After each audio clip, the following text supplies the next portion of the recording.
విధి నుంచి ఎవరు తప్పించుకోలేరు. నువ్వు భక్తి చేయాల్సిందే. నువ్వు భక్తి చేయను అంటే నువ్వు బతకలేవు ఈ లోకంలో. భక్తి చేయడం కోసం ఈ రోజు నుంచి సిద్ధపడు. ఏ పరిస్థితిని నువ్వు భక్తిలో ఉండకుండా చేస్తుంది? ఫోనా, ఫ్రెండ్షిప్పా, ఎఫెక్ట్సా, ఎఫైర్సా, ఏం చేస్తున్నాయి నిన్ను? ఏం చేస్తున్నాయి? నువ్వు భక్తిగా ఎందుకు ఉండలేకపోతున్నావు? మీ అమ్మమ్మ ఉన్నప్పుడు ఉన్నట్టు భక్తి నీకు ఇప్పుడు ఎందుకు లేదు? సరే, అమ్మమ్మ తాతయ్యల సంగతి, అమ్మల సంగతి లేదు, నీ సంగతే. నువ్వు రక్షణ పొందుకున్న రోజు నుంచి ఈ రోజు వరకు చేయాలనుకుంటున్న భక్తిని ఎందుకు చేయలేకపోతున్నావు? ఎక్కడ తప్పిపోయావు? ఏం శోధనలు వస్తున్నాయి నీకు? వాటిని గుర్తించు. వాటిని గుర్తించాలంటే ఎన్ని బాధలున్నా నీకు బైబిల్ చదువు, ప్రార్థన చేయి. బైబిల్ చదివితే నువ్వు ఎలాగ నడవాలో చూపిస్తుంది. ప్రార్థన చేస్తే అలా నడిచేలాగా నీకు సహాయాన్ని చేస్తాడు దేవుడు. అలా నడిచి నిలబడి, ఆహా, చారిటీ తన జీవితం అంతా భక్తిగా జీవించి ప్రశాంతంగా చచ్చిపోయిందమ్మా అనేటటువంటి మాట. అసలు నా జీవితంలో మా నాన్న చూశాను. ఎంతో భక్తిని, తన భక్తి కోసం లోకంలో ఉన్న వాటన్నిటిని, డబ్బు దగ్గర నుంచి, భక్తి బాగా బతకాలంటే డబ్బు ఉండాలి. డబ్బుని అసహించుకున్నవాడు, డబ్బుతో పని లేకుండా ఉండేవాడు. మా అమ్మకి డబ్బు పని అంతా ట్రెజరర్ని చేసేసాడు చాలా చిన్న ఏజ్లోనే. మా ఆ డబ్బుని నేను పట్టుకొని, ఆ డబ్బు గురించి, బిల్లుల గురించి ఏం చెప్పొద్దు నాకు. నా చేతికి ఏమొచ్చినా ఆ డబ్బుని నీకు ఇస్తా అంతే. చాలా మరి తన జీవితం అంతా ఈ లోకానికి వ్యతిరేకంగానే జీవించాడని చెప్పాలంటే, భక్తిని పోగొట్టుకోకుండా జీవించాడు. చాలా సంతోషంగా తన జీవితం అంతా కూడా దేవునిలో, భక్తిలోనే ఆనందించాడు. కుటుంబానికి ఇంకా నేను అది చేయగలిగానా, ఇది చేయగలిగానా, సంఘాన్ని ప్రేమించేవాడు, బిడ్డలను ప్రేమించేవాడు.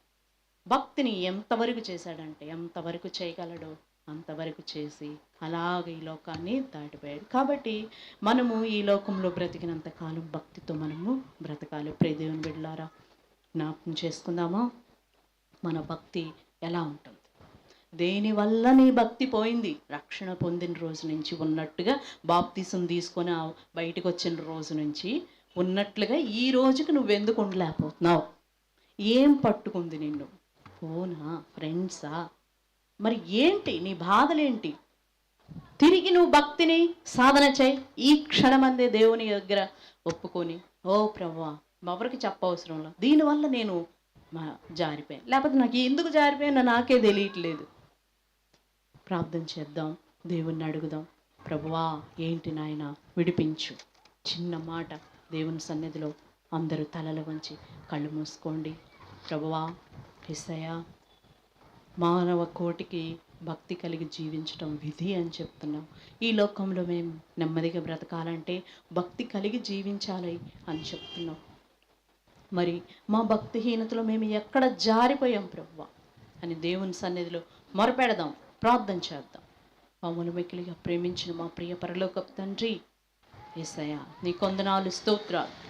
యేసయ్యా, ఈ సమయంలో మీరు మాతో మాట్లాడిన ప్రతి మాటను బట్టి వందనాలు, నాతో మాట్లాడిన మాటను బట్టి వందనాలు. నా భక్తి, నీ భక్తి నీకు ధైర్యం పుట్టించదా అని అడుగుతున్నారంటే ఎంత భక్తి కలిగి ఉండాలి అయ్యా. మా భక్తిలో వస్తున్న ఈ యొక్క ప్రాక్టీస్లో మాకు వస్తున్న శోధనలకు మేము లోనై లేవనైన వాళ్ళంగా ఉన్నామా ప్రభువా? మమ్మల్ని కనికరించండి. మా భక్తిలో మమ్మల్ని తిరిగి నిలబెట్టండి. భక్తి కలిగిన వారిలో ఉన్న సుగుణములన్నీ మాకు దయచేయండి. వినేవాళ్ళంగా, మంచి పాస్టర్ని గుర్తించేవాళ్ళంగా, భక్తి కలిగిన పాస్టర్ని గుర్తించి ఆయన చెప్పే మాటలను లక్ష్యం ఉంచేవాళ్ళంగా ప్రభువా మమ్మల్ని చెయ్యండి నాయన. తండ్రి, నీ వందనాలు, స్తోత్రాలు. ఈ భక్తిని మేము ప్రతిదినం ప్రాక్టీస్ చేసేవాళ్ళంగా నాయన, నీ కృపను నాకు, నా బిడ్డలకు దయచేయమని మమ్మలను, మా సమస్తాన్ని మీకు లోవరుచుకుంటూ యేసుక్రీస్తు అతి శ్రేష్ఠ నామమున ప్రార్థించి వేడుకొంచున్నాం తండ్రి, ఆమేన్. ప్రియ దేవుని బిడ్డలారా, అందరికీ వందనాలు. ఈ సమయాన్ని పాస్టర్ గారు.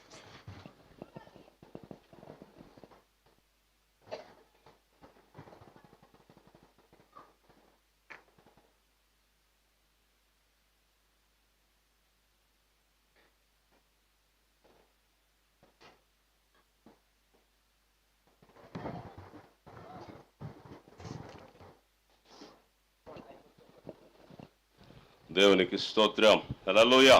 ఒకసారి హల్లెలూయా చెప్తాం. హల్లెలూయా. దేవుని పిల్లలారా, మనము ఒక కీర్తన పాడుకుందాం. మరి ప్రభు యొక్క సేవా పరిచర్యలో నడుస్తూ ఉండగా దేవుడు ఈ పాటలు రాయటానికి కూడా కృపను అనుగ్రహించడం జరిగింది. 2001వ సంవత్సరంలో ప్రభు ఆ యొక్క పాటలు రాసే కృప దేవుడు అనుగ్రహించాడు. కల్వరి స్తుతి గీతాలు అనేటటువంటి పాటలు మరి ప్రతులు ఈ మీటింగ్స్ కొరకు సిద్ధపరచబడ్డాయి.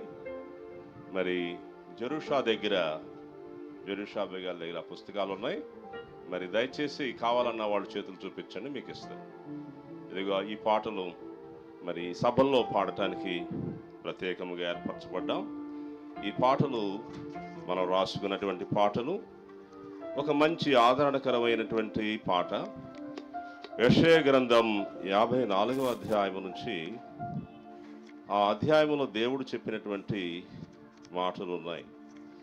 ప్రయాసలనే గాలివానల చేత కొట్టబడిన దాన, ఆదరణ లేక యునదాన అని ప్రభు మాట్లాడతాడు. ఆ మాటలను ఒక కీర్తనగా రాయటం జరిగింది. దేవుని పిల్లలారా, మీ కొరకు ఆ పాట మనం పాడుదాం.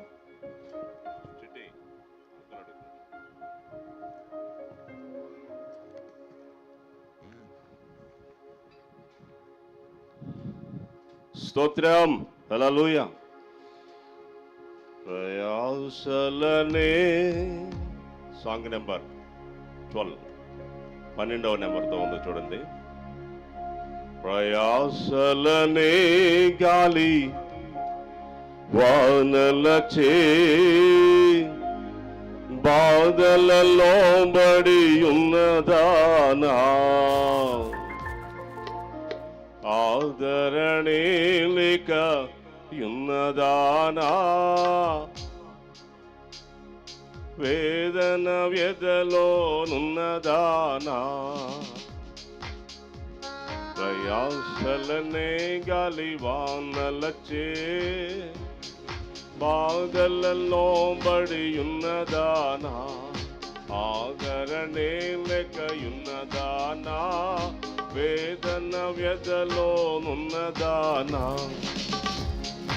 ఆదరణే లేక యున్నదానా, వేదన వ్యధలో నున్నదానా, నిమిషము మాత్రమే వీడితిని గొప్ప వాత్సల్యమునే చూపెదను, నిమిషము మాత్రమే వీడితిని గొప్ప వాత్సల్యమునే చూపెదను, ప్రయాసలనే గాలి వానలచే బాధలలో బడి ఉన్నదానా, ఆదరణే లేక యున్నదానా, వేదన వ్యధలో నున్నదానా, ఆదరణే లేక యున్నదానా, వేదన వ్యధలో నున్నదానా.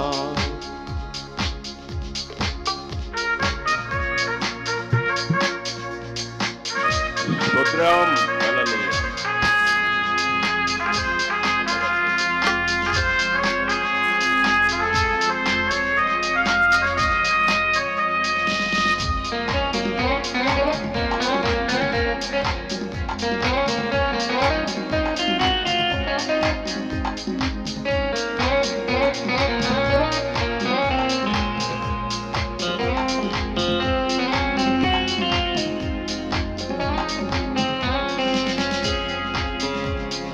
భయపడకు, నీవు సిగ్గునందవు, అవమానమే నీవు మరిచెదవు, భయపడకు, నీవు సిగ్గునందవు, అవమానమే నీవు మరిచెదవు, నిందలనే నీవు గెలిచెదవు, సృష్టించిన నేను భర్తనయ్యున్నాను, నిందలనే నీవు గెలిచెదవు, సృష్టించిన నేను భర్తనయ్యున్నాను, ప్రయాసలనే గాలి వానలచే బాధలలో బడి ఉన్నదానా, ఆదరణే లేక యున్నదానా, వేదన వ్యధలో నున్నదానా, ఆదరణే లేక యున్నదానా, వేదన వ్యధలో నున్నదానా,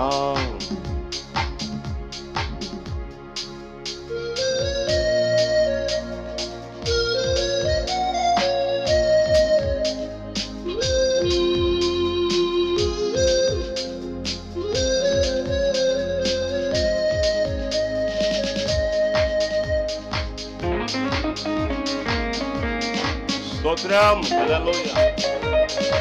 శాశ్వత కృప నీకు చూపుదను, విడిపించి నిన్ను సమకూర్చెదను.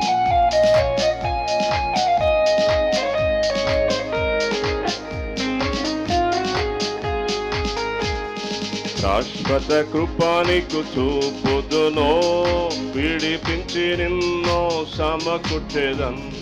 శాశ్వత కృప నీకు చూపుదును, విడిపించి నిన్ను సమకూర్చెదను. సమాధాన సంధి చేసేదను, స్థిరపరచి నిన్ను బలపరచు. సమాధాన సంధి చేసేదను, స్థిరపరచి నిన్ను బలపరచు.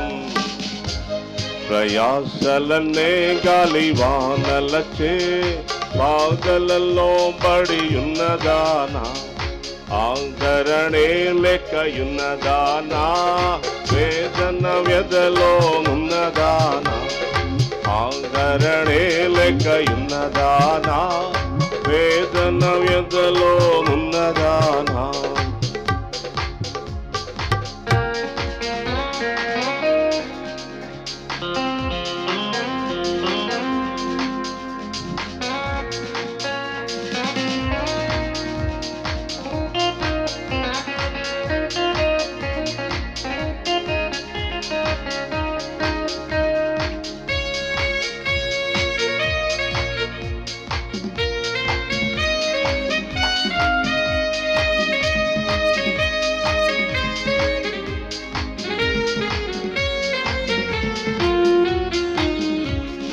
నీలములు నిదుమూలరళ్ళు రతనాల రాళ్లతో సరిహద్దులు, నీలములు నిదుమూలరళ్ళు రతనాల రాళ్లతో సరిహద్దులు.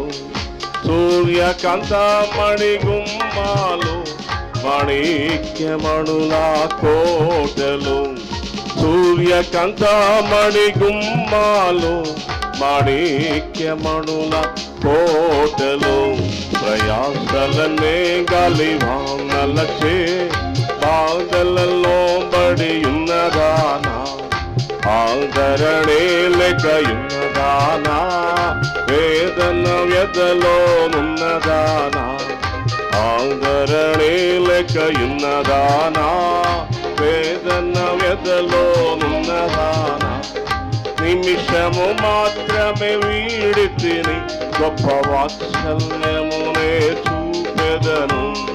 నిమిషము మాత్రమే వీడితిని, గొప్ప వాత్సల్యమునే చూపెదను. గొప్ప వాత్సల్యమునే చూపెదను, గొప్ప వాత్సల్యమునే చూపెదను. స్తోత్రం. హల్లెలూయా. దేవునికి స్తోత్రం. దేవుని పిల్లలారా, మీరు శ్రమలలో ఎలాగూ పాలివారో ఆదరణలో కూడా అలాగే పాలివారని దేవుని యొక్క వాగ్దానం మనకున్నది. ఆయన మన శ్రమలన్నిటినీ, మన కష్టములన్నిటి నుంచి మనను విడిపించు దేవుడై ఉన్నాడు. దేవుని పిల్లలారా, దేవుని గ్రంథము నుంచి ఒక వాక్యాన్ని మనం చదువుకుందాం. మరి మనకి ఈ యొక్క ఉదయకాల సభ యొక్క సమయము ముగింపు చేసుకోవడానికి సమయం అవుతున్నది గనక దేవుని వాక్య సందేశాన్ని మనం విందాం. రాజులు 2వ గ్రంథం, పరిశుద్ధ గ్రంథం బైబిల్లో రాజులు 2వ గ్రంథం 5వ అధ్యాయం మొదటి నుంచి కొన్ని వచనాలు దేవుని వాక్యంలో నుంచి చదువుకుందాం. సిరియా రాజు సైన్యాధిపతి అయిన నయమానునొకడు ఉండెను. అతని చేత యెహోవాయే సిరియా దేశమునకు జయము కలుగు చేసి ఉండెను గనుక అతడు తన యజమానుని దృష్టికి ఘనుడై దయ పొందినవాడాయను. అతడు మహాపరాక్రమశాలి అయి ఉండెను, కానీ అతడు కుష్ఠరోగి. సిరియనులు గుంపులు గుంపులుగా బయలుదేరి ఇశ్రాయేలు దేశం మీదకి పోయి ఉండిరి. వారచటి నుండి ఒక చిన్నదాన్ని చెరగొని తేగ, అది నయమాను భార్యకు పరిచారము చేయుచుండెను. అది షోమ్రోనులోనున్న ప్రవక్త దగ్గర నా ఏలినవాడు ఉండవలెనని నేనెంతో కోరుచున్నాను. అతడు నా ఏలిన వానికి కలిగిన కుష్ఠరోగమును బాగు చేయునని తన యజమానురాలితో అనెను. నయమాను రాజునొద్దకు పోయి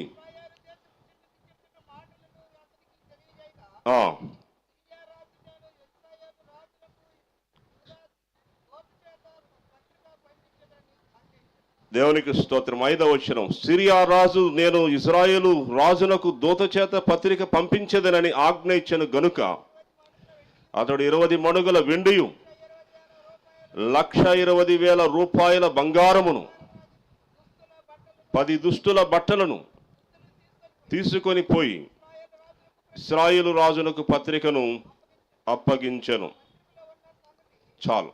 దేవునికి స్తోత్రం. చిన్న ప్రార్థన చేసుకుందాం. పరిశుద్ధుడైన తండ్రి, మహోన్నతుడా, మీ గణనామానికి వందనాలు, స్తోత్రాలు, కృతజ్ఞతాస్తుతి చెల్లిస్తూ ఉంటున్నాం. ఈ ప్రశస్తమైనటువంటి ఇదిగోనైనా 4 దినాలు మా గొల్లపూడి ప్రదేశములో నివాసం ఉంటున్నటువంటి సకల కుటుంబాల ఆశీర్వాదము కొరకై మీరిచ్చిన ఈ 4 దినాలు ఆశీర్వాదకర సమయాలను బట్టి మీకు స్తుతి, కృతజ్ఞతాస్తుతులు చెల్లిస్తుంటున్నాం. మహిమ, ఘనత, ప్రభావములను మీకు సమర్పిస్తుంటున్నాం. మా ప్రభువా, ఇదిగో ఆశతో చేరి వచ్చిన ఈ పిల్లలంతా మీ పిల్లలై ఉన్నారు. మీ బిడ్డల మీదకు, మీ ప్రజల మీదకు, ఈ జనులందరి మీదకి మీ నిండైన దీవెనలు వచ్చునుగాక. కృప కలుగునుగాక. పరిశుద్ధుడా మీకు స్తోత్రం, పరిశుద్ధుడా మీకు స్తోత్రం. మనుషుల జీవితాలను నీవు ఆశీర్వదించు దేవుడు అయి ఉన్నావు. మా ప్రభువా, అలసి సొలసి ఉన్నటువంటి ప్రాణాలను నెమ్మదితో నింపే దేవుడు అయి ఉన్నావు. మా ప్రభువా, మీకు స్తోత్రాలు చెల్లిస్తుంటున్నాం. ఆటంకములకు వాటిని దూరం చేయండి నాయన, అభ్యంతరములకు వాటిని దూరపరచండి. ఇదిగో మీ బిడ్డల కొరకు సిద్ధపరిచిన మీ పరిశుద్ధ మాటలను అనుగ్రహించి ఈ సంవత్సరం ఒక అద్భుతాన్ని వారి జీవితాలు జరిగించి మహిమ పొందాలని యేసు పరిశుద్ధ నామంలో ప్రార్థిస్తున్నాం తండ్రి. ఆమెన్. దేవుని పిల్లలారా, మరి ఇదిగో ఈ 4 దినాలు సభలు మన యొక్క కుటుంబాలు, మన యొక్క జీవితాల యొక్క ఆశీర్వాదం కొరకై ఉన్నవి. మరి దేవుని పిల్లలారా, ఇదిగో ఈరోజు మనుషుల జీవితాలు ఆశీర్వదించబడాలంటే వారికి అవసరమైనటువంటివి ఏమిటి? ముఖ్యంగా ఈ యొక్క మన గొల్లపూడి ప్రదేశంలో ఈ మన యొక్క కుటుంబాలు ఈ యొక్క సమాజంలో సభల కొరకై ఏర్పాటు చేయాలని మరి ఆలోచిస్తున్నప్పుడు, సిద్ధపడుతున్నప్పుడు ఏం బోధించాలి ప్రభువా? మరి ఇదిగో ఈ ప్రదేశంలో ఉన్నటువంటి ప్రజల యొక్క స్థితి ఏమిటి? ఇదిగో మీ ప్రజల అవసరత ఏమిటి? మేము సరి అయిన సందేశాన్ని మీ ప్రజలకు అందించాలి. సమస్య ఒకటైతే ఒకటి మేము చెప్పకూడదు. సమస్యకు సాల్వేషన్ అనేది చెప్పాలి. అక్కడ పరిష్కారం జరగాలి. మీ ప్రజల అవసరత తీర్చబడాలి. మీ ప్రజలకు మేలు కలగాలి మాట్లాడే ప్రతి మాట ద్వారా. ఇదిగో ఈ కార్యక్రమాలన్నిటి ద్వారా 100% మీ ప్రజలు ఆశీర్వదించబడాలి. ఏది వ్యర్థముగా జరగకూడదు అని అనేక దినములుగా ప్రార్థనలు చేస్తూ వచ్చాం. దేవుడిచ్చినటువంటి వాక్య సందేశాలను మీకు అందిస్తున్నాం. ఒక్క సందేశమైనా సరే మీరు కోల్పోకోకుండా మరి వాటిని మీరు పొందుకొని ఆశీర్వదించబడాలని కోరుతుంటున్నాం. దేవుని పిల్లలారా, ఇదిగో మరి మన కుటుంబాల యొక్క ఆశీర్వాదము కొరకై ఈరోజు దేవుడు మనకు 3 విషయాలు చూపిస్తున్నాడు. ఒకటి విశ్వాసం, రెండవది ఇదిగో మరి దేవుని మాట ప్రకారము చేయుట, మూడవది కృతజ్ఞత కలిగి ఉండుట. దేవునికి స్తోత్రం. 3 విషయాలు ఏమిటి అవి చెప్పండిరా?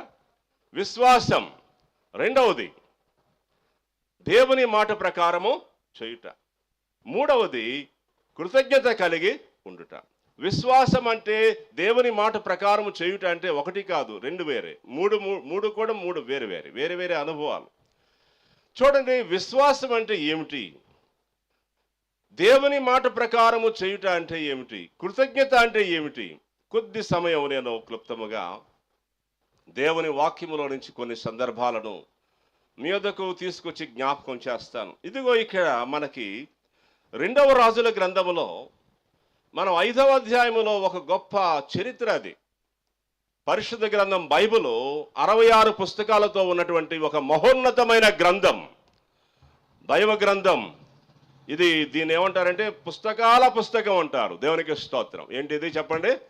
పుస్తకాల పుస్తకం, ద బుక్ ఆఫ్ బుక్స్. ఇది ఒక లైబ్రరీ అని అన్నారు. దేవుని పిల్లలారా, ఇదిగో ఈ బైబిల్ ఒక మహోన్నతమైన దైవ గ్రంథం. తరతరాలలో కూడా ఇది నిలిచి నడుస్తున్న గ్రంథం. లోకమంతా వ్యతిరేకమై ఈ గ్రంథాన్ని లేకుండా చేయాలనుకున్నా, ఇదిగో మరి అది నిలిచి దిగ్విజయముగా జయిస్తూ నడుస్తున్న గ్రంథం. దైవ గ్రంథాన్ని మన చేతుల్లో దేవుడు ఉంచాడు. చూడండి, మరి 2 భాగాలుగా అది మనం చూస్తాం. మొదట పాత నిబంధన గ్రంథం, రెండవది క్రొత్త నిబంధన గ్రంథం. పాత నిబంధన గ్రంథంలో చరిత్ర ఉంటుంది. మరి ఇదిగో భక్తుల చరిత్రలన్నీ కూడా పాత నిబంధన గ్రంథంలో చూస్తాం. కొత్త నిబంధన గ్రంథంలో చరిత్ర తక్కువగా ఉంటుంది.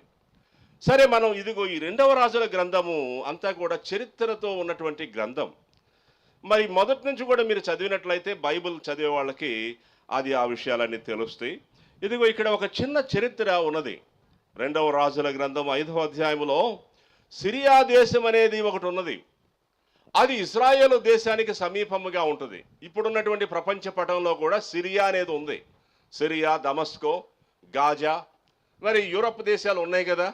వాటి పేర్లు కొన్ని మారిని, కొన్ని మారలేదు. ఈ సిరియా దేశం, ఆ సిరియాది, ఇప్పుడున్న సిరియాది, అవును ఆ సిరియా దేశమే. అది ఎంతో దూరంగా ఉండదు, ఇజ్రాయేలు దేశానికి సమీప దేశమే. మరి ఆ రోజుల్లో రథాల మీద, గుర్రాల మీద రాగలిగినంత దూరంలోనే ఆ దేశం ఉండేది. మరి సిరియా వారు ఇజ్రాయేలు వారికి పొరుగు ప్రజలు. మరి అక్కడుండే రాజు వేరు, ఇజ్రాయేలు దేశంలో ఇజ్రాయేల్ దేశపు రాజు వేరు. ఎవరి సైన్యం వారిదే, ఎవరి సైన్యాధిపతులు వారికే. ఆ రోజుల్లో ఆ పొరుగు దేశస్తులు కొన్నిసార్లు ఇశ్రాయేలీయులతో సమ్మతం కలిగి ఉండేవాళ్ళు, కొన్నిసార్లు గొడవలు పడుతూ ఉండేవాళ్ళు. మరి ఇదిగో ఈ చరిత్ర జరిగిన రోజుల్లో సిరియా దేశపు రాజుతో ఇశ్రాయేలు దేశపు రాజుకి సత్సంబంధాలు ఉన్నట్లుగానే ఉన్నాయి కనుకనే పంపాడు అక్కడికి అతని దేశపు రాజు యొక్క సేనాధిపతిని. ఇక్కడ ఏం జరిగింది అసలు? ఈ చరిత్ర ఏమిటంటే, ఆ సిరియా దేశంలో ఉన్నటువంటి రాజు ఇజ్రాయేల్ దేశం మీద ఒకసారి యుద్ధానికి వెళ్ళి అక్కడ మరి యుద్ధం చేసి వచ్చినప్పుడు ఒక చిన్న బిడ్డని తీసుకొని వచ్చారు. ఆ తర్వాత సరే ఇక ఆ చిన్న బిడ్డ సైన్యాధిపతి నయమాన అని ఉన్నాడు అక్కడ. ఆ నయమానికి ఆ చిన్న బిడ్డ ఇష్టమైంది. ఆ గృహంలో మరి పరిచర్య చేయడానికి ఉంటుంది అని తీసుకొచ్చాడు. ఆ బిడ్డతో బాగానే ఉన్నారు వాళ్ళు. మరి అక్కడ అసలు ఆ సిరియా దేశపు యొక్క నయమాను ఏంటి? ఎవరితను? అతడు సిరియా దేశపు సేనాధిపతి, రాజు యొక్క సేనాధిపతి. అతని గురించి పరిశుద్ధాత్మ దేవుడు ఎంత చక్కగా వ్రాయించాడంటే, అతడు మహాపరాక్రమశాలి అయి ఉండెను. స్తోత్రం. సిరియా దేశపు రాజు, ఆ రాజు యొక్క సేనాధిపతి, అతని పేరు నయమాను. అతడు ఒకడు ఉండెను. అతడు మహాపరాక్రమశాలి అయి ఉండెను, కానీ అతడు కుష్ఠరోగి. చూడండి, అన్నీ ఉన్నాయి కానీ ఒక లోటు ఉంది అన్నట్లుగా అతని పరిస్థితి ఉంది. మనుషుల పరిస్థితి ఎప్పుడు అంతే, మనుషుల స్థితిగతులు ఎప్పుడు అంతే. మన దేశంలో గొప్ప ధనికులైనటువంటి వారు ఉన్నారు. ముఖేష్ అంబానీ అనే ఆయన ఒక పెద్ద బిజినెస్ మ్యాన్, అందరికీ చాలామందికి తెలుసు. అతను చాలా గొప్ప ధనికుడు. ప్రపంచ దేశాలలో ఉన్న ధనికులలో లెక్కలో అతను చేరిపోయాడు. చాలా పెద్ద ధనికుడు. కానీ అతని కుమారుని విషయమై ఎంతో అతనికి దుఃఖం ఉంది. మా అనురాగో ఒక అతను ఉన్నాడు. అనురాగో ఏదో మొత్తం మీద ఆ నుంచే వస్తుంది అతని పేరు. ఆ కుమారుడు చాలా స్థూలకాయుడిగా ఉంటాడు. ఆ స్థూలకాయం పోవటానికి ఎంతోమంది వైద్యులను సంప్రదించాడు, కానీ ఎవరు పోగొట్టుకోలేకపోయారు. ఆ ఆయాసకరమైన స్థితిలో తన కుమారుడు ఉంటాడు. అది ఆ తండ్రికి, ముఖేష్ అంబానీకి ఎంతో బాధ. కావలసినంత డబ్బుంది, కావలసినంత సౌకర్యాలు ఉన్నాయి, పేరుంది. వారు కొనలేనిదంటూ ఏదీ కూడా లేదు, వారు చేయలేనిదంటూ ఏదీ కూడా లేదు. ఏదైనా కొనగలరు, ఏదైనా చేయగలరు, ఎట్లయినా ఉండగలరు. అయినప్పటికీ వారికి లోటులున్నాయి. మనుషుల వలన తీరని లోటులు, మనుషుల వలన జరగని సమస్య పరిష్కారం మనుషుల వల్ల జరగదు. అలాగే ఇదిగో ఇక్కడ ఈ నయమాను కనపడుతున్నాడు. అతడు మహాపరాక్రమశాలి అయి ఉండెను. ఎవరినైనా ఎక్కడికి వెళ్ళినా జయమే, జయాన్ని చూసి వస్తాడంతే, జయముతో తిరిగి వస్తాడంతే. అతనికి అపజయం అంటూ లేదు, ఉండదు.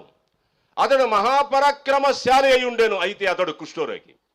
బా, దేవునికి స్తోత్రం. అన్నీ ఉన్నాయి, కానీ అతని శరీరములోనే అతనికి ఎంతో దుఃఖకరమైన పరిస్థితి ఉన్నది. అతని శరీరములో తన కుటుంబీకులందరికీ వేదన కలిగించే పరిస్థితి ఉన్నది. అది కుష్ఠరోగం. ఆ రోజుల్లో కుష్ఠరోగానికి ఇప్పుడున్నట్లుగా మందులు లేవు. వైద్యం ఇప్పుడు ఎంతో అభివృద్ధి చెందింది, కానీ అప్పుడు అది అంత అభివృద్ధి లేదు. కుష్ఠరోగం ఆ రోజుల్లో వచ్చిందంటే ఆ మనుషులు బయటికి రాకూడదు. వస్తే ఇది అతనికి చాలా చెడ్డ పేరు. ముఖ్యంగా ఎలాంటి పరాక్రమశాలుడికి కుష్ఠరోగం ఉందని ఎవరికి తెలియకుండా అతడు మరుగుగా ఉంటున్నటువంటి పరిస్థితిలో ఉండినవాడు కావచ్చు. అతడు బయటికి ఎంత మరుగుగా ఉన్నా లోపల కురింగిపోతున్నటువంటి స్థితి. అయితే ఇటువంటి పరిస్థితిని అందరూ చూశారు, కానీ మరి ఎవరు ఏం చేయలేకపోయారు. కానీ అక్కడ ఒక చిన్నది ఉందంట, ఇశ్రాయేలు చిన్నది. ఆమె చెప్పింది, అమ్మా ఇదిగో నా యజమానుడు, ఇశ్రాయేలు దేశంలో ఒక ప్రవక్త ఉన్నాడు. అతని పేరు ఎలీషా. అతడు ఒక దైవజనుడు. ఇదిగో అతడు దేవుని మనిషి, దేవుని పరిశుద్ధాత్మ పూర్ణుడు. ఆ దైవజనుడు అతడు ఒక ప్రార్థనాపరుడు. అతని దగ్గరికి ఎంతో మంది సమస్యలతో వచ్చినప్పుడు గొప్ప పరిష్కారాన్ని చూపించాడు. నేను చూశాను ఎన్నో విషయాలు. ఇదిగో నా యజమానుడు ఆ దైవజనుడి దగ్గరికి వెళ్ళి తన రోగం విషయమై సంప్రదించినట్లయితే తప్పకుండా మేలు కలుగుద్దమ్మా అని తన భార్యకు చెప్పినప్పుడు, మరి ఆమె వచ్చి ఇదిగో తన భర్తకు చెప్పింది నయమాన్ దగ్గరికి. నయమాను ఎన్నో ప్రయత్నాలు చేశాడు. అయితే ఇదిగో మరి ఇతడు ఆ మాట విన్నప్పుడు, ఆ చిన్నది నేనెంతో కోరుచున్నాను అంటే ఎన్నోసార్లు చెప్పుండొచ్చు, నేనెంతో కోరుచున్నాను. ఆ మాట విని ఆ యొక్క నయమాను వచ్చి, దేవుని పిల్లలారా, ఇజ్రాయెల్ దేశం బయలుదేరి వెళ్దాం అనుకున్నాడు. మరి తన సేనాధిపతులతో తన సహకారులతో చెప్పాడు, రథాలు రెడీ చేయండి, ఇదిగో మనం ఇజ్రాయెల్ దేశానికి వెళ్ళాలి, అక్కడ ఒక ప్రవక్త ఉన్నాడంట. దేవుని పిల్లలారా, ఇదిగో ఇది మరి ఆ మొట్టమొదటిది విశ్వాసం. ఆ చిన్న బిడ్డ యొక్క మాట అతడు తీసుకున్నాడు. అదే విశ్వాసం. విశ్వాసం అంటే ఏంటి? విశ్వాసం అంటే మనం చాలా సింపుల్గా చెప్పాలంటే నమ్మటం. ఏంటి అది చెప్పండి అందరూ? నమ్మటం. విశ్వాసం అంటే నమ్మటమే. నాకు విశ్వాసం లేదు, నాకు నమ్మకం లేదు. విశ్వాసానికి పర్యాయ పదం ఏమిటంటే నమ్మటం. ఇంకా కొంత డీప్గా వెళితే నిరీక్షించటం. విశ్వాసానికి పర్యాయ పదం ఏంటిరా చెప్పండి? నమ్ముట. నమ్ముట నీ వలనైతే నమ్మువానికి సమస్తం సాధ్యం. నేను ఈ కార్యాన్ని చేయగలనని నువ్వు నమ్ముతున్నావా? ప్రభు అన్నాడు, ఏమన్నాడంటే, ఇదిగో నువ్వు అమ్మా నీ విశ్వాసం గొప్పది అని చెప్పిన సందర్భం ఉన్నది. ఈ కార్యమును నేను చేయగలనని మీరు నమ్ముతున్నారా?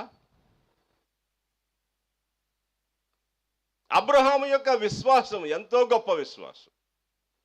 విశ్వాసము లేకుండా దేవునికి ఇష్టడై ఉండుట అసాధ్యం. దేవుడు ఉన్నాడని, తన్ను వెతుకు వారికి ఫలం దయచేవాడని నమ్మాలి కదా అని ఉంది దేవుని వాక్యంలో. కనుక దేవునికి స్తోత్రం. మరి ఆ చిన్నది చెప్పినటువంటి మాటను విన్నాడు. ఇదిగో ఈ అమ్మాయికి ఏం తెలుసు అనుకోలే. మనం పోదాం పదండ్రా, అక్కడ ప్రవక్త ఉన్నాడంట, ఆయన కలుద్దాం. అది విశ్వాసం. దేవునికి స్తోత్రం.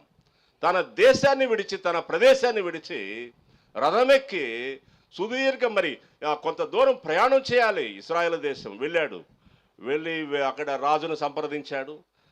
వెళ్ళటం రాజు దగ్గరికి వెళ్ళాడు. మరి ఇదిగో నీ దగ్గరికి వస్తే నాకు స్వస్థత కలిగిస్తావని ఒక చిన్నదాని ద్వారా విన్నానయ్యా అని అన్నాడు. దైవజనుడి దగ్గరికి వెళ్ళమంటే అతడు రాజు దగ్గరికి వెళ్ళాడు.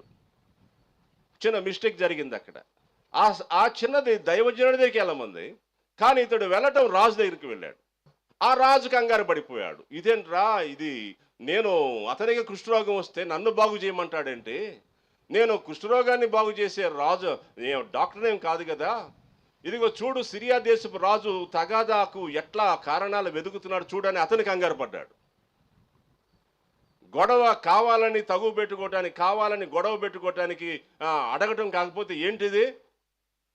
అతనికి కుష్ఠరోగం వస్తే నన్ను బాగు చేయమంటాడు, ఇదేంటి అని అన్నప్పుడు అక్కడ మరి చెప్పారు, అయ్యా నువ్వు కంగారు పడబాకు, మన దేశంలో ఒక ప్రవక్త ఉన్నాడు, ఆ ప్రవక్త దగ్గరికి పంపించు.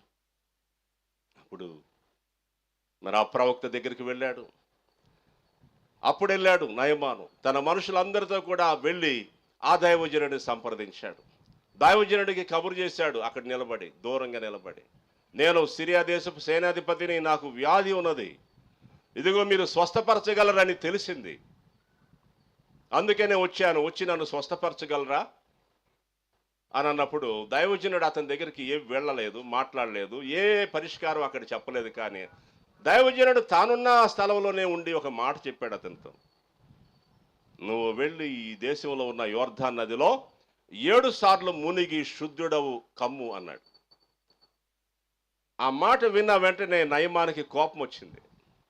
విశ్వాసంతో వచ్చాడు, దైవజనుడిని ఎట్లయితే కలుసుకున్నాడు, అయితే దైవజనుడు చెప్పిన మాట విన్నాడు, విన్న మాట ప్రకారం చెయ్యాలిగా. చేశాడు అక్కడ? చెప్పండి. చేయలేదు. అతను ఏమనుకున్నా, ఎందుకు చేయలేదు అని అంటే, అతని మనసులో ఉన్నదంతా ఏంటంటే, ఇదిగో నేను పెద్ద సైనాధిపతిని, గొప్ప పరాక్రమశాలిని, ఇంత గొప్ప హుందాగా నేను వచ్చి ఇక్కడ నిలబడితే ఇదిగో నాతో కనీసం మాట్లాడటానికి రాడా? అతనిలో ఉన్న మహోన్నతమైన శక్తిని తన చేతి ద్వారా నా రోగం మీద ఉన్నటువంటి ఆ వ్యాధి మీద తన చేతితో ఆడించి నన్ను స్వస్థపరుస్తాడని నేను అనుకున్నాను. అతడు వెళ్ళి ఆ నదిలో మునగమంటాడేంటి? నదుల్లో మునిగి స్నానం చేయటం నాకు తెలియదా? మా దేశంలో ఉన్నటువంటి నదుల కంటే గొప్ప నదులు ఇక్కడ ఉన్నాయా అని ఏదేదో మనసులో అనుకొని బాధపడుతున్నాడు. ఇదంతా కూడా అవివేకమే, అజ్ఞానం. సహజంగా మనుషులలో అవివేకము, అజ్ఞానము ఉంటుంది. అంటే అవివేకం అంటే తప్పు మాట ఏం కాదు, వివేచన చేయకపోవడం. కొన్నిసార్లు మనకేముండో చెప్పండిరా, గమనించా. అది ఇప్పుడు షాప్కి వెళ్ళి 100 రూపాయలు ఇచ్చి ఏదో ఒక 10 20 కొంటే చేంజ్ ఇచ్చాడా, సరిగ్గా ఇచ్చాడా లేదా అని ఏం చేస్తాం చెప్పండి? చూసుకుంటాంగా, చూసుకోవాలిగా. కొన్నిసార్లు తక్కువ ఇచ్చేసారు, బస్ ఎక్కి యువతలకు వచ్చేసాం, కంగారు పడితే ప్రయోజనం ఏముంది? ముందే చూసుకోవాలి నువ్వు. కొన్నిసార్లు వివేకం పనిచేస్తుంది, కొన్నిసార్లు అది పని చేయదు, కనుక దాన్ని అవివేకం అంటాం. మరి ఆయన అట్లాగే అనుకుంటున్నాడు నయమాను. అతని అవసరత కొరకు వచ్చాడు, పరిష్కారం చెప్పబడింది, అతడు చెయ్యాలి అంతే, కానీ చేయట్లేదు. చేయకుండా ఏదేదో తనలో తాను అనుకుంటున్నాడు. దేవుని పిల్లలారా, ఈరోజు కుటుంబాలు దీవించబడలేకపోవటానికి, ఆశీర్వదించబడలేకపోవటానికి కారణం ఇదే. వారు ఆశీర్వాదానికి దగ్గరగా ఉంటారు, చాలా దూరం ఆశీర్వాదం పొందడానికి వచ్చేసి ఉంటారు, ఇంకా దాంట్లో ప్రవేశించడానికి అక్కడే ఉంటారు. కాస్త నడిస్తే కొంచెం వారి జీవితాలను మార్చుకున్నట్లయితే దీవించబడతారు. విశ్వాసం ఉంచాడు, విశ్వాసంతో వచ్చాడు. మరి ఇక్కడ రెండో అనుభవం ఉంది, దేవుని మాట ప్రకారము చేయట. చాలా కోపం వచ్చింది అతనికి, ఆవేశం వచ్చింది. ఏంట్రా ఇదే, ఏంటిది అగౌరవం ఏంట్రా, మనకు తెలియదా నదుల్లో మునిగి స్నానం చేసి శుద్ధి అవ్వాలని? మా దేశంలో ఉన్న నదుల కంటే గొప్ప నదా యోర్దాన్ నది అని తిరిగి వెళ్ళిపోబోయాడు. అదే రోగంతో, అదే వ్యాధితో. అతను ఎలా వచ్చాడో అలాగే అతడు తన గృహానికి వెళ్ళిపోబోయాడు. చాలా అది తొందరపాటు. అప్పుడు మరి అతని పరిచారకుల్లో ఒకడు చెప్పాడు మంచి మాట, స్తోత్రం, హల్లెలూయా. ఎవరైనా చెప్పగలరా? నేను చెప్తాను. దేవునికి స్తోత్రం. ఏమన్నాడంటే, అయ్యా మరి నాది ఒక చిన్న మనవయ్యా, ఆయన దైవజనుడు, మరి ఆయన ఏం తప్పు చెప్పాడు? మీరు వ్యాధి కొరకు నువ్వు వచ్చావు, మరి స్వస్థత కొరకే వచ్చావు. ఆయన ఏం తప్పు చెప్పలేదు కదా. యోర్దాన్ నదిలోనికి వెళ్ళి మునిగి 7 సార్లు మునిగి శుద్ధుడవు కమ్ము అని చెప్పాడు. మరి అలా చేయలేదు కదయ్యా, మనం వెళ్దాం పదండి. ఎట్లాగో ఈ దేశంకి వచ్చాంగా, ఇంకెక్కడ ఇక్కడే కదా అన్నది. మనం అసలు ఆ దైవజనుడు చెప్పిన ప్రకారం చేయలేదుగా, పదండి వెళ్దాం. ఒక చిన్న మనవి అని చాలా వినయపూర్వకముగా అతను చెప్పాడు. ఆ మాట అతనిలో పనిచేసింది. అతనికి వివేకం వచ్చింది. స్తోత్రం, హల్లెలూయా. ఆగండ్రా, పదండ్రా, యొర్దాను నదికి వెళ్దాం. చూడండి, మరి అది ఏంటంటే దేవుని వాక్యంలో ఉంటుంది, సమయోచితమైన మాట చిత్రము గల బంగారపు పళ్ళెములో పెట్టిన పండ వంటిది అని ఉంటుంది. సమయోచితమైన మాట. నొప్పించు మాట కోపమును రేపును, కానీ మృదువైన మాట కోపమును చల్లార్చను. మరి నాకు కూడా చాలా కోపం ఉండేది. ఆ కోపం ద్వారా ఎన్నో నష్టాలు పొందాను. ఇక చాలా పెద్ద పెద్ద దెబ్బలు తిని ఆ తర్వాత ఈ మధ్య దేవుడు నన్ను మార్చాడు. దేవునికి స్తోత్రం, హల్లెలూయా. ఏ విషయంలో చెప్పండి? కోపం. కోపం భయంకరమైనది, అగ్ని, మనల్ని దహించేసే అగ్ని, మనకెంతో నష్టాన్ని కలిగించే అగ్ని. కోపం కోపం కోపం కోపం మానేయండి, వదిలేసేయాలి దాన్ని. కోపం, ఈ కోపం వల్ల తిరిగి వెళ్ళిపోవాలనుకున్నాడు. ఎంత అవివేకం! అసలు కోపం ఏంటి? కోపం చాలా చాలా అది అది ఒక తగలపెట్టే అగ్ని. దేవుని వాక్యం ఏం చెప్తుందంటే, కోపపడుడి కానీ పాపము చేయకుడి. ఒకవేళ కోపం పడినా కూడా మీ కోపము సాయంకాలం వరకల్లా అది పోవాలా. అంటే సరిచేసే కోపం అయితే మంచిదే, మన కుటుంబాన్ని మన పిల్లల్ని సరిదిద్దే కోపం అయితే అది మంచిదే. అది కూడా కొంత ఎలాగుండాలంటే అది సాఫ్ట్గా స్మూత్గా ఉండాలి. అప్పుడప్పుడు మరి పిల్లల్ని ఇది గద్దిస్తూ ఉంటాయి ఎక్కువగా. మరి గద్దించకపోతే ఎట్లాగా? గద్దించాలి, సరిచేయాలి. స్తోత్రం. కానీ మితిమీరిన కోపం అయితే నష్టాన్ని కలిగిస్తాయి. ఆ కోపాన్ని మృదువైన మాట చల్లబరుస్తుందట. ఆ యొక్క దాసుడు చెప్పిన మాట ఒక పవర్ లాగా పనిచేసింది అతనిలో. స్తోత్రం, హల్లెలూయా. ఒక గొప్ప శక్తి. అతడు సన్నగా స్లోగా చిన్నగా మాట్లాడాడు, కానీ పవర్ఫుల్గా పనిచేసింది అతనిలో. అతని చిన్న మెదడుని మేల్కొల్పింది. స్తోత్రం. అతనికి బుద్ధి వచ్చేటట్లుగా చేసింది. వెళ్ళి యోర్దాను నదిలో దిగాడు. 1, 2, 3, 4 సార్లు, 5వ సారి, 6వ సారి, 7వ సారి. 7వ సారి మునిగి బయటకు వచ్చేటప్పటికల్లా ఎట్లా అయిపోయిందంటే అతని దేహం పసిపిల్ల దేహం వల్లే అతని దేహం మారిపోయింది. దేవునికి స్తోత్రం, హల్లెలూయా, హల్లెలూయా. దేవుని పిల్లలారా, దేవుని మాట ప్రకారము చెయ్యి, ఆయన చెప్పినట్లుగా చెయ్యి అని ఉంది వాక్యంలో. యోహాను సువార్త 2వ అధ్యాయం. ఆయన మీతో చెప్పినది చెయ్యండి. ఆయన చెప్పింది చేశారా లేదా? నిర్గమాకాండం 25వ అధ్యాయం నుంచి మనం చదివినప్పుడు, కొండ మీద మోషేకు చూపించిన మాదిరి చొప్పున క్రింద దేవుని మందిర సంబంధమైన నిర్మాణం అంతా చేయబడింది. ఆ నిర్మాణం అంతా చేసిన తర్వాత మోషే పరిశీలన చేశాడంట. దేవుడు చెప్పినట్లుగా ఉందా ఈ మందిరం లేదా? దేవుడు చెప్పినట్లుగా ఈ మందసం ఉందా లేదా? దేవుడు చెప్పినట్లుగా ఈ బలిపీఠం ఉందా లేదా? ఈ ధూపస్తంభం ఉందా లేదా? దేవుడు చెప్పిన డిజైన్లోనే ఉందా, లేకపోతే మార్పుగా ఉన్నదా అని ఆ దైవజనుడు పరీక్ష చేసినప్పుడు అంతా దేవుడు చెప్పినట్లుగానే ఉందంట. ఆయన మీతో చెప్పినది చెయ్యండి. దేవుడు మనతో చెప్పింది చేసినప్పుడు అద్భుతాలు జరుగుతాయి.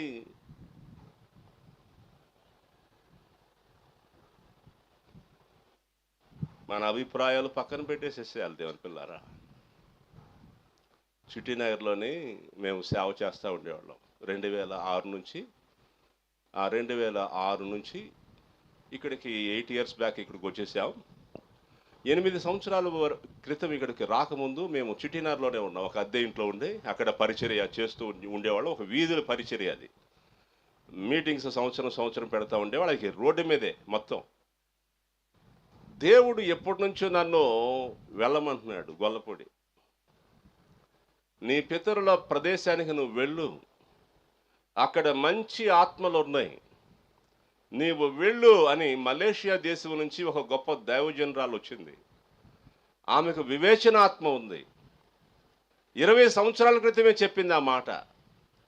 కానీ నేను సిటీలో పుట్టి పెరిగాను గనక ఆ ప్రదేశానికి అలవాటు పడిపోయి గొల్లపూడి ఏమి వెళ్తాం, ఎప్పుడో మా నాన్న మా పితరులంతా అక్కడ ఉన్నారులే కానీ ఏమి వెళ్తాను అక్కడికి అనుకున్నవాడిని.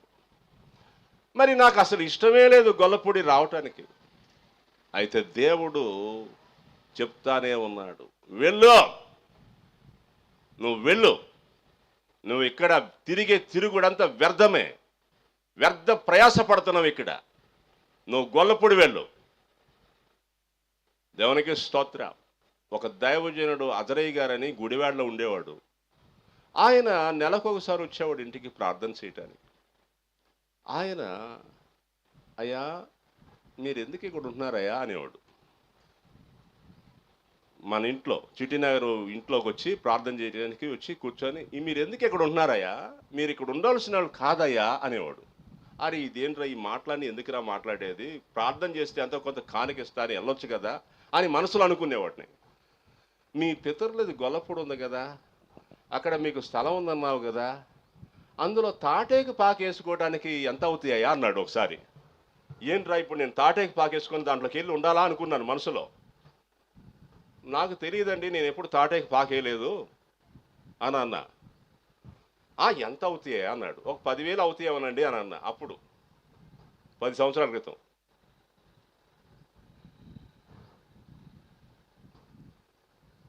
అయ్యా గొల్లపూడి వెళ్ళయ్యా, దేవుడు అద్భుతాలు చేసి ఆత్మలు తీసుకొస్తాడయ్యా అనేవాడు.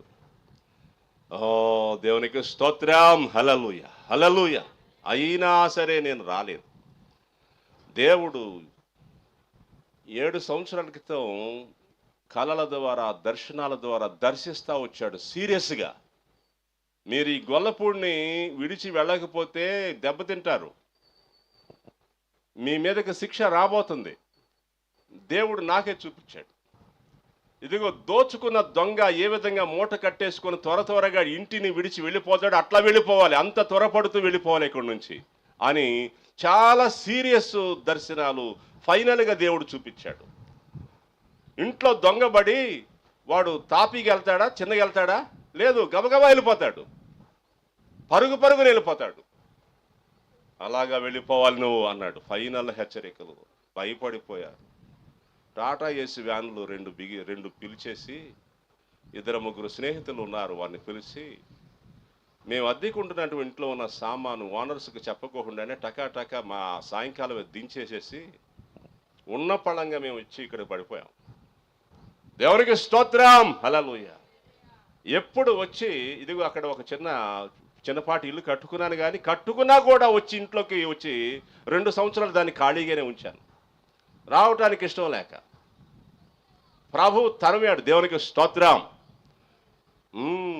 రాత్రి సభను నడిపించాడు కదా పాస్టర్ మహేష్ గారు, ఆయన వెలగలేరులో సేవ చేస్తాడు. ఆయన ఒకసారి చెప్పాడు, అయ్యా మీరు వెలగలేరుకి ఎట్లా వెళ్ళారయ్యా ఆటోనగర్ నుంచి, ఆ ఆటోనగర్ చాలా బిజీగా ఉంటుంది కదా, అక్కడ పని చేశానన్నారు కదా, ఆటోనగర్ లాంటి సందడి గల స్థలం నుంచి వెలగలేరు ఎట్లా వెళ్ళారయ్యా అంటే, దేవుడు వెళ్ళమన్నాడయ్యా అన్నాడు. అయ్యా దేవుడు వెళ్ళమనగానే వెళ్ళారా అని అంటే, కాదయ్యా దేవుడు నన్ను వెళ్ళమంటే వెళ్ళినోండి కాదయ్యా, దేవుడు నన్ను తంతి వెళ్ళానయ్యా అని అంటున్నాడు. దేవునికి స్తోత్రం. ఏంటంట చెప్పండి. అక్కడ ఉన్నవాళ్ళు అతన్ని పాస్టర్ గారిని వెళ్ళగొట్టాలని ప్రయత్నం చేస్తే వాళ్ళతో చెప్తాడంట, అమ్మా నేను పిలిస్తే వచ్చినోడిని కాదమ్మా, తంతే వచ్చినోడిని, ఎట్లా వెళ్తాను ఇక్కడి నుంచి, అయ్యా నన్ను తంతే వచ్చానయ్యా ఇక్కడికి దేవుడు, ఇక ఇక్కడే నేను అంటే. అది చాలా ఆయన అట్లా ఆ వెర్షనాన్ని అన్నమాట సింపుల్గా చెప్తాడు. దేవునికి స్తోత్రం. ఎందుకు గొల్లపూడిలో ఉన్నా నేను, మా కుటుంబం నుంచి, నా కుటుంబంలో మా తండ్రి గారికి 7 సంతానం, నేను తప్ప మిగిలిన 6 విజయవాడ వేరే సిటీల్లో ఉంటే నేను ఎందుకు గొల్లపూడి వచ్చా?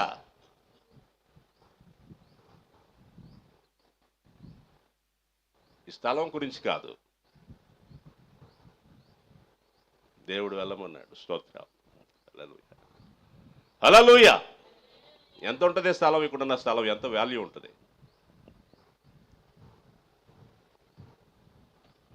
దేవుడు వెళ్ళమన్నాడు, వల్లప్పుడు వెళ్ళమన్నాడు. అందుకనే ఈ వీధుల్లో తిరుగుతున్నాను. అప్పటి నుంచి ఇప్పటికి ఇట్లా తిరుగుతుంటే అందరు నన్ను చూస్తున్నారు. ఈ అబ్బాయి ఎవరు, ఏం చేస్తారు, ఎవరి సంబంధి, మరి ఎందుకు వచ్చాడు, ఎక్కడ ఉంటాడు అనే విధంగా చూస్తూనే ఉంటారు అప్పటి నుంచి ఇప్పటికీ కూడా. నాకు తెలియపరచాలని ఉంది, తెలియపరచడానికి ఒక సందర్భం కావాలిగా.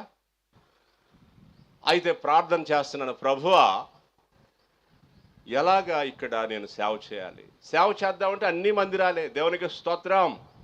నేనుండే ఇంటి దగ్గరే పెద్ద పెద్ద మందిరాలు. అటుపక్క సిఎస్ఐ చర్చి, ఇటుపక్క యూదా పెదరానోళ్ళు, బాబు విజయ్ తమ్ముడు నడిపిస్తున్నాడు చర్చి. అలాగే మరి ఇంకా మహిమానందరావు గారు వెరీ సీనియర్ మోస్ట్, వాళ్ళు 1930 1940 మోస్ట్ సీనియర్ చర్చ్ అది మహిమానందరావు గారు. మరి ఇంకా తెలుగు బాప్టిస్ట్ చర్చి మన సోదరులే నడిపిస్తుంది. ఆర్సెం చర్చ్, అక్కడ యోహాని గారి చర్చి. ఇక్కడ ఇంకొక బ్రదర్ అండ్ అసెంబ్లీ 120 చర్చీలు ఉన్నాయి. అక్కడ హోసానా చర్చి ఆ కట్ట దగ్గర. మరి నేను ఏం సేవ చేయాలి? ఇక్కడ ఏ సేవ లేదని సేవ చేయాలి నేను అనే మనసులో ఉంది. ఎందుకు నడిపించావు ప్రభువా? నన్ను ఎందుకు గొల్లపూడి వెళ్ళమన్నావు? వచ్చిన దగ్గర నుంచి అడుగుతూనే ఉన్నాను. దేవుడు కొంతకాలం సైలెంట్గా మమ్మల్ని ఉంచాడు. ఈ సంవత్సరం ప్రారంభమైంది. మనకి సహవాసంలో మొదటి 1 నుంచి 5 తారీఖులు 5 రోజులు ఉపవాస ప్రార్థనలు జరుగుతాయి ప్రతి నెలలో. మొదటి 5 రోజుల ప్రార్థన దినాల్లో ప్రార్థనలు చేస్తూ ఉండగా ప్రభువుని అడుగుతున్నాం, ప్రభువా ఈ కొత్త సంవత్సరం వచ్చేసిందయ్యా, మా పని ఏంటయ్యా? ఇదిగో మాకు ఏ పని పెట్టావు? ఇక్కడ మమ్మల్ని ఎందుకు తీసుకొచ్చావు? అందరూ సభలు జరుపుతున్నారు, మాకంటే చిన్నోళ్ళు కూడా సభలు జరుపుతున్నారు. వారి సభలు జరుపుతుంటే ఆ సభల్లోనికి వెళ్ళి కూర్చుంటే మరి మాకు అది ప్రశ్నగా ఉంటుంది, మేమేం చేయాలి అనేది. ఏం చేయాలి నాయనా? అయ్యా ఇదిగో మేము సభలు పెట్టాలా అని ప్రార్థన చేసినప్పుడు దేవుడు ఒక గొప్ప దర్శనాన్ని, ఒక గొప్ప మరి ప్రత్యక్షతనిచ్చాడు. సభలు పెట్టు, ఈ గ్రౌండ్లో సభలు పెట్టు. దర్శనాల ద్వారా, కళల ద్వారా దేవుడు చూపిస్తూ వచ్చాడు. వెంటనే 4వ తారీఖుకి ఫిక్స్ అయిపోయాం. ఈ విధంగా ఏర్పాటు చేశాం. ప్రతి సంవత్సరం మీరు ఈ విధంగా సభలు జరిగించాలి. ప్రతి సంవత్సరం ఈ దినాల్లో 5 రోజులు ఉదయం సాయంకాలం సభలు జరిగించాలి. ఇదే మీరు ఇక్కడ చేయాల్సిన పరిచర్య. ఈ పరిచర్య కొరకే నేను మిమ్మల్ని తీసుకొని వచ్చాను. సంఘాలు, సహవాసాలు ఎన్నో ఉన్నాయి, వాటి జోలు మీకొద్దు. సంవత్సరానికి ఒకసారి మీరు సభలు జరిగించి, సభలు ఏర్పరిచి, అందరిని పిలిచి అందరికి ఆత్మీయంగా పరిచర్య చేయండి. క్లారిటీ ఇచ్చేశాడు. దేవుని పిల్లారా, మరి ఇదిగో అందుకనే ఈ యొక్క ఏర్పాటు అంతా చేశాం. ప్రార్థనలు చేయండి. మరి ఇది అంతా కూడా నేను ఒక సందర్భంలో చెప్దాం అనుకున్నాను. ప్రభు నడిపించాడు. ప్రార్థనలు చేయండి. స్తోత్రం. హల్లెలూయా. చూడండి, మనం ఎక్కడ ఆగాం? దేవుడు చెప్పినట్లుగా చేయాలి. దేవుడు చెప్పిన మాట ప్రకారం చేశామా లేదా? ఎలా చేయాలి చెప్పండమ్మా? దేవుడు చెప్పినట్లుగా, సోదరుడా దేవుడు చెప్పినట్లుగా చేశావా లేదా? నేను ఒక మాట చెప్పనా దేవుని పిల్లలారా? నేను విజయవాడ చిట్టినగర్ మా తండ్రి గారి గృహంలో ఉన్నదానికంటే, చిట్టినగర్లో ఉన్నదానికంటే కూడా గొల్లపూడి వచ్చిన తర్వాత బహుగా ఆశీర్వదించబడ్డా. స్తోత్రం. ఒక మంచి బుల్లెట్ కొనగలిగాను. స్తోత్రం. హల్లెలూయా, హల్లెలూయా. దేవునికి స్తోత్రం. దేవుని పిల్లలారా, మీరందరూ ఆశీర్వదించబడతారు. ఎప్పుడు చెప్పండి? దేవుడు చెప్పినట్లుగా. దేవుడు చెప్పిన స్థలానికి నువ్వు వెళ్తే ఆశీర్వాదం. దేవుడు చెప్పినట్లుగా నువ్వు చేస్తే నీ పరిస్థితి మార్పు. అది ఒక మారుమూల ప్రదేశమైన, అది ఒక అరణ్యమైన, అది ఏదైనా సరే. సపోజు దేవుడు నీ సహోదరుని క్షమించని చెప్తున్నాడా? నీ థాట్స్ అన్ని వదిలే, క్షమించు, దేవుడు నిన్ను ఆశీర్వదిస్తాడు. దేవుడు చెప్పినట్లుగా చేసే దాంట్లోనే గొప్పతనం అంతా ఉంది. దేవుడు చెప్పినట్లుగా చేశామా లేదా, అది దేవుడు చెప్పినట్లుగా నేను చేశానా లేదా, అది విషయం. అదే నాకు ముఖ్యం. తండ్రి కాదు, తల్లి కాదు, ఇంకెవరు కాదు. దేవుడు చెప్పినట్లు చేశానా లేదా నేను, అది. మన జీవిత సమస్యకు సంబంధించింది, మన వ్యక్తిగతమైన జీవితానికి సంబంధించిన విషయం. దేవుడు చెప్పినట్లుగా నువ్వు చేసావా లేదా, వాళ్ళకి చెప్పాల్సిన అవసరం లేదు, వీళ్ళకి చెప్పాల్సిన అవసరం లేదు. దేవునికి మనకి అది. లోకమంతా విరోధమై నిలబడ్డా దేవుడు చెప్పినట్లు చేయటానికే నేను ఉన్నాను అనే తీర్మానంలో మనం ఉన్నప్పుడు ఆశీర్వాదం చూస్తాం. దేవుడు చెప్పినట్లుగా చేయకోకుండా ఏది పడితే అది చేస్తే ఏమిటి ప్రయోజనం?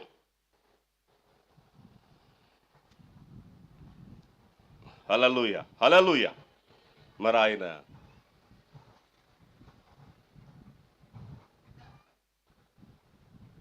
విధేయత చూపించి ఆశ్చర్యపోయాడు.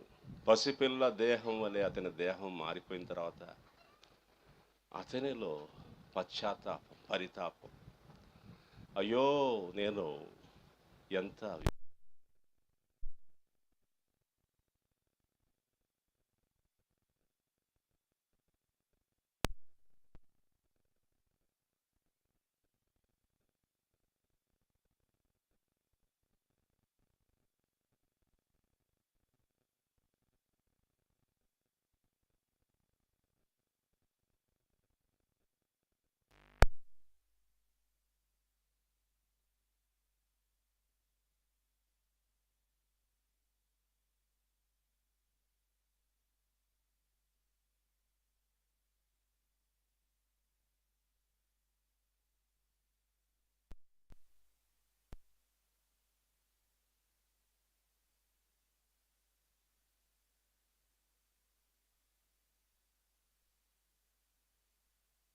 దేహముగా ఆ దేహముగా అతని దేహం మారిపోయేటప్పటికీ ఇదిగో మరి తల్లకిందులు అవుతున్నాడు. ఏంటి ఈ గొప్ప దీవెన, కలలో కూడా నేను ఎప్పుడు అనుకోలేదు. ఇదిగో నా రోగమంతా క్షణంలో పోయింది. ఏంటి ఇది, ఏమి అద్భుతం!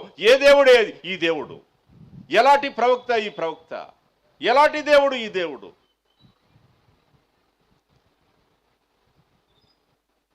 ఎంతో పశ్చాత్తాపడి, దైవజనుడా,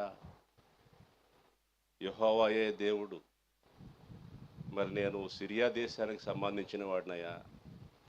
నేను వెళ్ళిన దగ్గర నుంచి ఇంకా ఆ విగ్రహ సంబంధమైన విషయాలు మరి ఉంటాయి. మీ దేవుడు నన్ను కనికరించేటట్లుగా నా కొరకు ప్రార్థన చేయండి. నేనైతే ఈ దేవుడిని నమ్ముకుంటాను అని ఆ దైవజనుడి దగ్గర చెప్పుకోవాల్సిందంతా చెప్పుకున్నాడు. కానికిస్తే ఆ దైవజనుడు తీసుకోలేదు. ఓ ఆనందంగా అతడు తన దారిన వచ్చేసాడు. ఆ దైవజనుడు చెప్పాడు, నెమ్మదిగా వెళ్ళు, సమాధానముతో వెళ్ళయ్యా, నీ కొరకు ప్రార్థిస్తాను.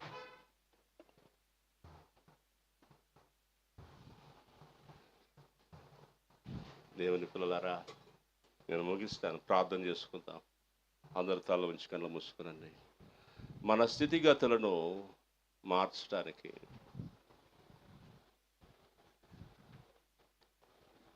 మన దేవుడున్నాడు.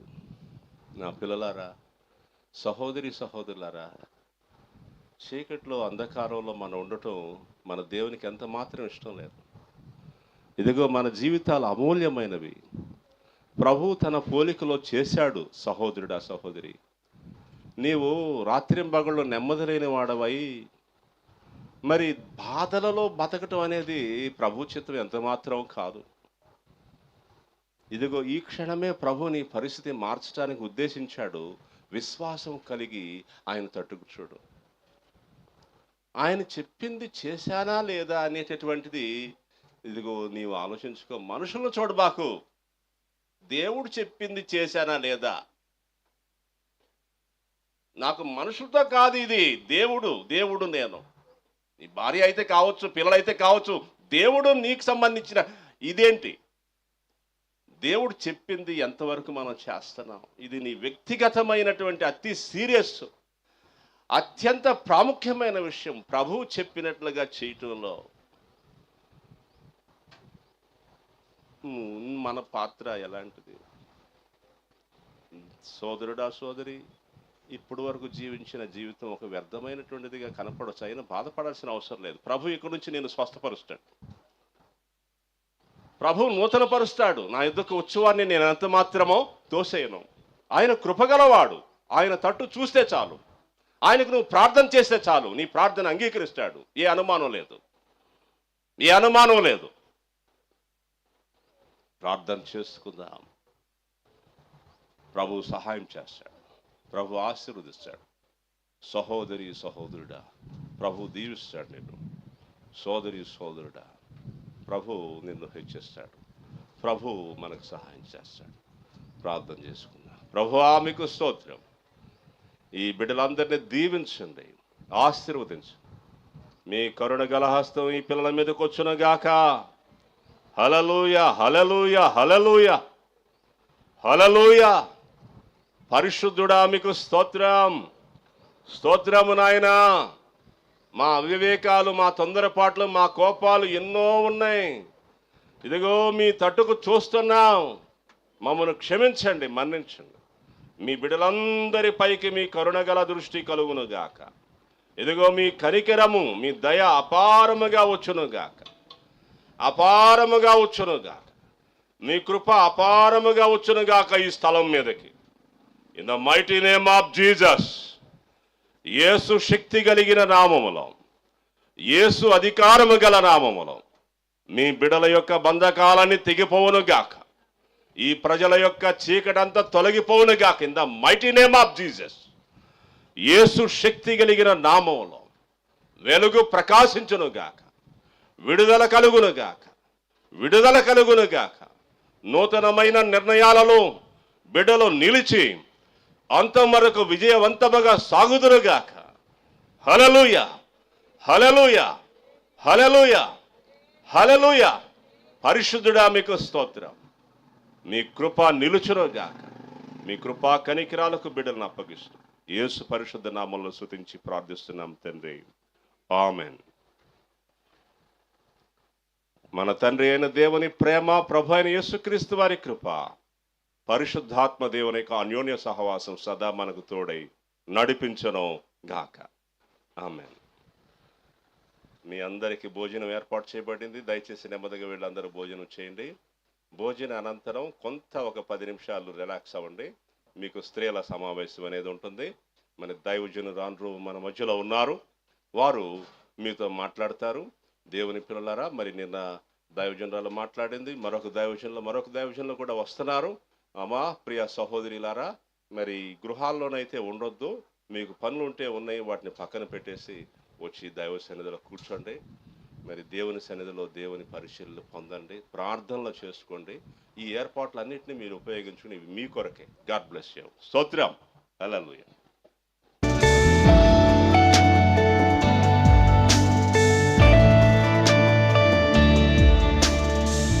నిన్ను పోలిన వారెవరు? మేలు చేయు దేవుడవు, నిన్నే నమ్మితిన్ నా దేవా. నిన్ను పోలిన వారెవరు? మేలు చేయు దేవుడవు, నిన్నే నమ్మితిన్ నా దేవా. నిన్నే నా జీవితమునకు ఆధారము చేసి కొంటిని. నీవు లేని జీవితమంతా వ్యర్థముగా పోవునయ్యా. నిన్నే నా జీవితమునకు ఆధారము చేసి కొంటిని. నీవు లేని జీవితమంతా వ్యర్థముగా పోవునయ్యా. ఎల్ షెడాయ్ ఆరాధన, ఎలోహీం ఆరాధన, అడోనాయ్ ఆరాధన, యేషువా ఆరాధన. ఎల్ షెడాయ్ ఆరాధన, ఎలోహీం ఆరాధన, అడోనాయ్